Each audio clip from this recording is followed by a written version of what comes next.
Pada part sebelumnya, penasehat sindikat demonik Pat bersujud di depan Yunwen. Dia berkata, Grandmaster Demonic Pat, bukan, Tuan Muda Besar Demonic Pat. Merespon itu, penuh tanya, Yunwen berkata, Tuan Muda Besar Demonik, posisi apa itu? Merespon itu, penasihat sindikat demonik Pat berkata, Tuan Muda Besar, mohon berbicara santai saja denganku. Posisi Anda sejajar dengan Grandmaster. Bahkan Grandmaster sendiri tidak bisa memerintahkan Anda, dan Anda punya otoritas untuk menginspeksi dan menghukum seluruh murid di sindikat kami. Mendengar itu, Yunwen bergumam, walau aku bukan Grandmaster, posisiku setara dengannya. Lalu Yunwen berkata, tapi kau itu bukan Grandmaster. Memangnya boleh memutuskan hal seperti ini seenakmu saja? Merespon itu, penasehat sindikat demonik Pat berkata, saya tidak bisa memberi tahu Anda semuanya, tapi tolong jangan khawatir soal itu. Mendengar itu, Yunwen bertanya, berarti kamu tidak berniat memberi tahuku semuanya? Atau mungkin ini semua ada hubungannya dengan rencanamu? Mendengar itu, penasihat sindikat demonik Pat tersenyum, tapi hanya berdiam. Melihat itu, Yunwen juga tersenyum, lalu berteriak berkata, kalau itu maumu, aku akan menjadi bagian dari rencanamu. Berikan lokasi markas besarmu, dan aku akan berada di sana beberapa hari lagi. Lalu kita dibawa ke tempat lain, di mana Yunwen berdiri di atas batu, sembari berkata, sekarang apa semuanya sudah berkumpul? Merespon itu, Matt Damon dan semua bawahannya berteriak mengiyakan, terlihat sangat bersemangat. Lalu murid Yunwen mendekat ke Huanzu dan berkata, ngomong-ngomong Tuan Huanzu, menurutmu apa yang akan Master beritahu kepada kita? Merespon itu, Huanzu menghalangi murid Yunwen, lalu berkata, kau kan bisa tahu hanya dengan mendengarnya, jadi tunggu saja. Membela Xiaoqin, Wuxian berkata, Huanzu, jangan dingin begitu kepada Xiaoqin. Merespon itu sembari menghela nafas, Huanzu berkata, benar-benar, apa kau di pihaknya hanya karena kau menjadi dekat dengannya, Nona Wuxian? Sedangkan Matt Damon dan Yunwen hanya bisa terdiam menatap mereka bertiga.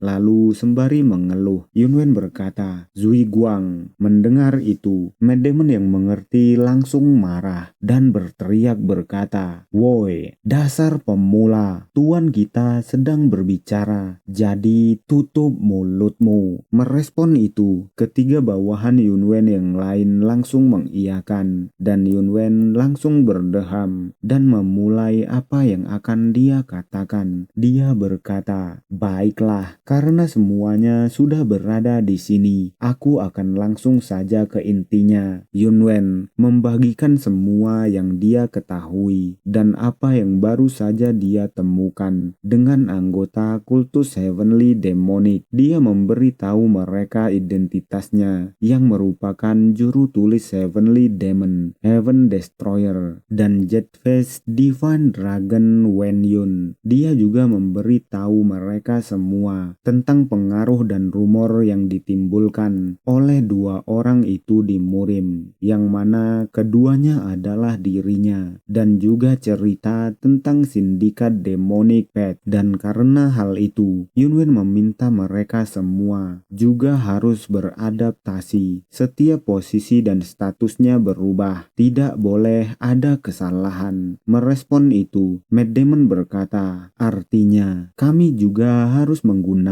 Transfiguration Art, dan Yunwen membetulkan. Yunwen juga berkata, Zui Guang, Huanzu, dan Wuxian, kalian bertiga harus bisa menggunakan Transfiguration Art. Meskipun begitu, kau tidak bisa menggunakan perubahan bentuk karena ki dalammu yang lemah. Kau hanya akan bersamaku ketika aku menjadi juru tulis Heavenly Demon, Xiaoqin. Ketika aku menjadi Jetface Divine Dragon, kamu harus berpura-pura tidak tahu aku. Mendengar itu Shokin terkejut, lalu berteriak tidak terima berkata, "Tunggu, bagaimana kau bisa melakukan hal itu? Lagi pula, banyak orang yang sudah melihatku menemani Anda di Huangzhou." "Master," merespon itu, Yunwen berkata, "kita tidak lama berada di dataran tengah, jadi itu akan aman. Pokoknya, mulai sekarang kita harus lebih berhati-hati. Kalau kau nanti sudah ahli menggunakan perubahan bentuk, kau bisa mendampingiku. Sekali lagi, kau tidak bisa kemana-mana denganku, hanya ketika aku menjadi Divine Dragon. Jadi jangan berkecil hati." Mendengar itu, Shokun menghela nafas, terlihat tidak terima, tapi hanya bisa mengiyakan.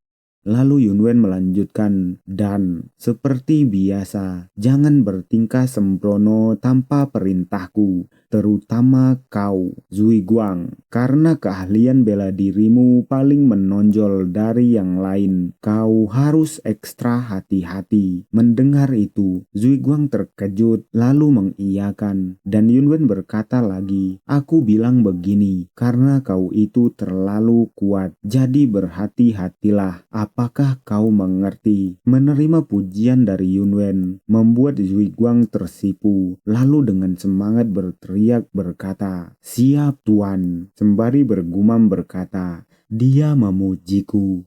Lalu Yunwen bertanya kepada Huanzu dan Wuxian, "Apakah kalian tahu ilmu bela diri dari sekte ortodok apapun yang bisa dipakai?" Merespon itu, Huanzu berkata, "Iya, dia bisa." Sedangkan Wuxian berkata, "Dia juga bisa, tapi masih belum pernah mencobanya." Mendengar hal itu membuat Yunwen tersenyum, lalu berkata, "Tidak apa, asal kau benar-benar tahu." Dia memanggil Wuxian, lalu berkata, "Keahlianmu itu pedang cepat, jadi cobalah meniru ilmu bela diri dari sekte ortodok berdasarkan bakatmu." Mendengar pujian Yunwen, Wuxian tersipu mengiyakan, sembari bergumam, "Tidak kusangka, Master ingat keahlianku." Lalu tiba-tiba Yunwen berteriak sangat keras berkata, "Mulai sekarang, tanpa perintahku, kalian dilarang menggunakan ilmu demonik di sini. Di dataran tengah, kitalah yang bisa menjadi apapun. Apakah kalian mengerti?" Dan merespon itu, semua orang mengiyakan.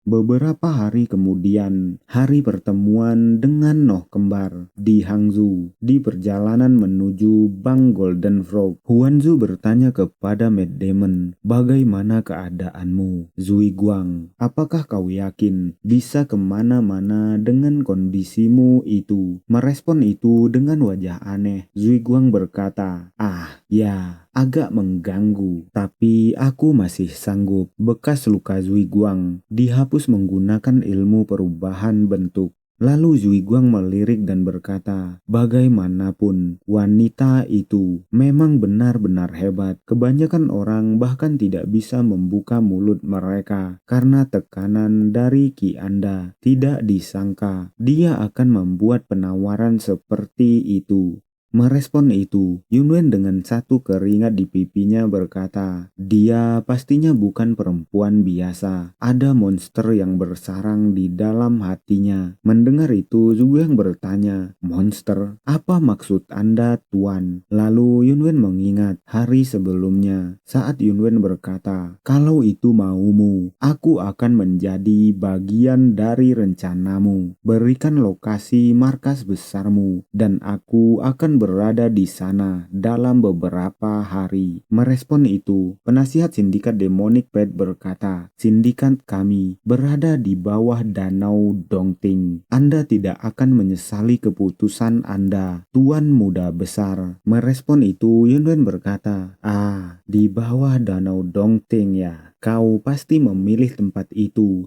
setelah memperkirakan akan terjadi pertempuran dengan aliansi Murim. Yunwen bertanya, apa ini bagian dari strategimu? Merespon itu dengan bangga. Penasehat sindikat Demonic Pact berkata, ketika sekte ortodok menjadi lebih kuat, mereka akan selalu berusaha untuk menekan Demonic Pact. Saya hanya bersiap-siap untuk masa depan, berkaca dari masa lalu. Jadi saya merasa kurang tepat untuk memanggilnya sebagai strategi. Merespon itu, Yunwen berkata, itulah yang membuatmu luar biasa. Biar kutanyakan satu pertanyaan terakhir. Aku dengar kau keturunan dari keluarga Zuk yang bermartabat. Kenapa kau ingin menghancurkan ortodok Pact?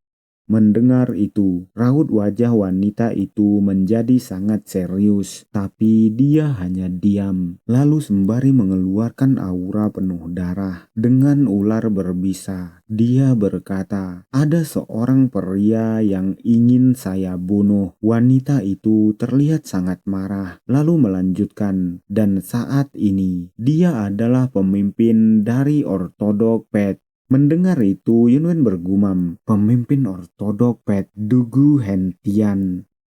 Mendengar itu, Zhuguang bertanya, apakah ini soal pria itu lagi? Merespon itu, Yunwen berkata benar, dalam beberapa hal, dia itu orang yang luar biasa. Ini seperti dia berencana untuk mengubah semua orang menjadi musuhnya. Lalu saat mereka sampai di Bank Golden Frog, Zhuguang berkata, ngomong-ngomong tuanku, siapa yang akan kita temui hari ini? Merespon itu dengan nada yang sedikit kesal. Yunwen bertanya, sebenarnya kau mau bertanya berapa kali? Mereka itu penyedia danaku. Merespon itu, Zhuguang berkata, saya sudah tidak bisa menahan rasa ingin tahu saya tentang siapa orang yang Anda panggil sebagai penyedia dana Anda, Tuan. Mendengar itu, Yunwen tiba-tiba tersenyum dalam diam, lalu berkata, aku juga penasaran. Dia mengingat Noh Kembar di awal chapter, saat Noh Kembar menolongnya, tersenyum bersama mereka. Yunwen berkata, aku ingin tahu bagaimana keadaan mereka selama ini. Lalu Yunwen menyapa manajer bank. Mengangkat tangannya, dia berkata, Pak Zhang, aku di sini. Merespon kedatangan Yunwen dengan senyuman. Pak Zhang mengarahkan tangannya dan berkata, Anda di sini juga akhirnya, Tuan. Mereka sudah menunggu Anda di ruang tamu. Merespon itu, Yunwen membuka pintu dan berkata, aku masuk.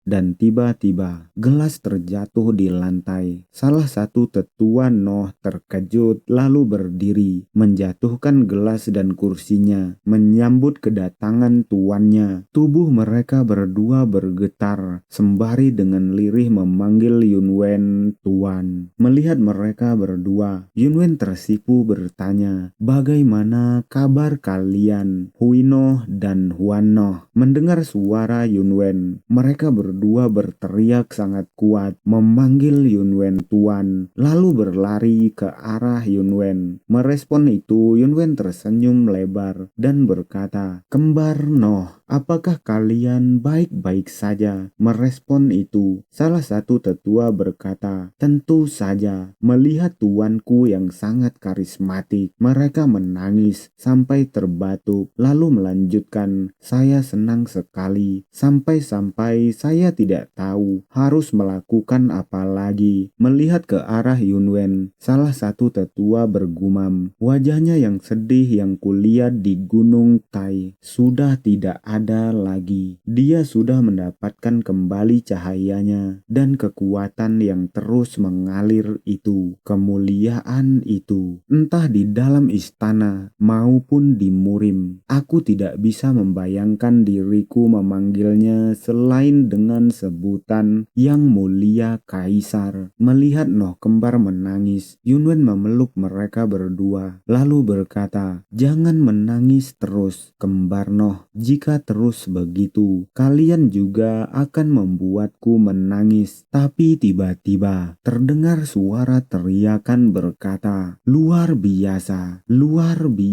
sekali tuanku." Seseorang melangkah masuk ke dalam ruangan, berteriak memanggil Yunwen tuan, membuat ketiga orang yang sedang reuni itu menoleh ke arahnya. Yunwen bertanya, "Siapa?" Merespon itu, orang yang baru datang bertanya, "Apa maksud Anda tuanku?" "Ini saya, Demon King berwajah azur, Ha Gunpyo." Dia mengatakan hal itu sembari menepuk dadanya. Dia adalah Demon King berwajah azur, Ha Gunpyo. Melihat Ha Gunpyo, Yunwen sangat terkejut. Membelalakkan matanya, dia berkata, "Ha Gunpyo, kapan kau jadi sebesar ini? Latihan apa yang kau lakukan?" Mendengar pertanyaan Yunwen, tiba-tiba Ha Gunpyo menangis, lalu terbatuk dan berkata, "Saya memang sudah melewati masa yang bahkan saya sendiri tidak mau mengingatnya lagi tuan. Tapi semua ini terjadi berkat kebijakan Anda tuanku." Melihat Ha Gunpyo, Zuiguang terlihat cemburu. Dia bergumam berkata, "Ada apa dengan orang berbulu dengan coretan di muka ini? Berani-beraninya dia pura-pura sok dekat dengan tuanku." Tapi tiba-tiba Yunwen berkata, "Kau itu sepertinya mirip dengan Zuiguang, Ha Gunpyo." Mendengar itu, Ha Gunpyo terkejut lalu bertanya, "Zuiguang?" Merespon pertanyaan Ha Gunpyo, Yunwen berkata, "Ah, maaf, perkenalannya yang terlambat, Mad Demon King." Dia memanggil Mad Demon. Merespon itu, Mad Demon langsung datang ke hadapan Ha Gunpyo. Dia menunjuk dadanya dan berkata, "Akulah Mad Demonic King dan Tai Zuiguang." Dia mengatakan hal itu dengan wajah songong. Dia melanjutkan, "Aku bisa dengan bangga mengatakan kalau akulah orang terdekat dari tuanku." Merespon itu dengan senyuman, Ha Gunpyo berkata, "Orang terdekat, aku ini bawahan pertama tuanku. Bukannya kau harus menunjukkan rasa hormatmu kepada senior? Bajingan kurang ajar." Mendengar itu membuat Mad Demon marah, lalu berkata, "Kalau kau ingin dihormati, kau harus menunjukkan kemampuanmu." Merespon itu, Ha Gunpyo menghela nafas, menabrakkan kepalanya kepada kepala Mad Demon, sembari berteriak berkata, "Si bangsat ini minta dihajar."